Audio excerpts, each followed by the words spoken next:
She wanted to end her 30 years without a first kiss. She caught a stranger off guard and kissed him directly. The guy was completely stunned. She immediately turned around and rushed onto the bus to escape. She figured Korea was so big, there was no way they'd ever meet again. The next day, they ran into each other in the elevator. Both of them froze at the same time. Neither said a word. The elevator was dead silent. The moment the doors opened, the man immediately walked out. Ji-hao frantically pressed the close button. Her heart started racing with panic. This guy couldn't possibly live here too, could he? And on the 4th floor, no less, she snuck out of the elevator. The hallway was empty. She immediately rushed toward her front door. Just then, the door next to hers suddenly opened. Ji-hao immediately crouched down and pretended to tie her shoelaces. Thankfully, it was just a false alarm. She hurriedly went back inside. Just as she breathed a sigh of relief, she noticed an unfamiliar pair of shoes by the door. She thought the female landlord had come home. But did the landlord have feet this big? The next second, that man appeared in front of her. Ji-hao's brain completely short-circuited. Why was this man here? She thought she'd entered the wrong apartment. She started apologizing while trying to escape.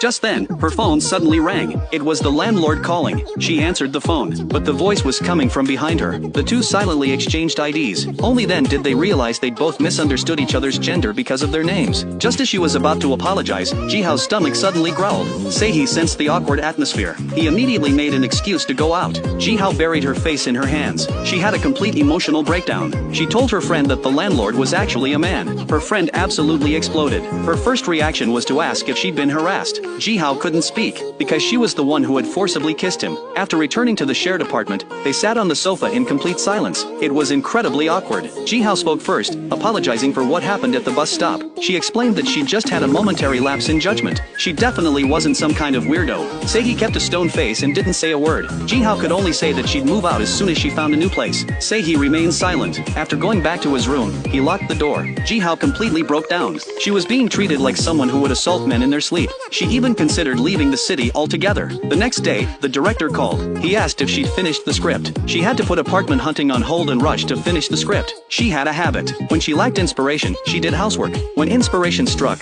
she'd write immediately. By the end of the day, the house was spotless. The script was also completed successfully. That evening, Sei-hee came home. The moment he walked in, he was almost startled. He sighed and quietly closed the door. While brushing his teeth, he suddenly froze. The floor cracks were sparkling clean. He rushed to the living room. The kitchen looked brand new. The windows were so clean they were almost invisible. He looked toward Ji-hao's room. He realized this girl was something special. He immediately recorded Ji-hao's information and started evaluating her. The maximum score was 5 points, with a historical high of only 3 points. But Ji-hao scored 4.7 points. She'd broken the record. He might never find such a good tenant again in his lifetime. The only problem was her gender. Sei-hee finally spoke up. He asked why she had kissed him. Ji-hao was embarrassed but still explained. She said she'd been single for 30 years. She just wanted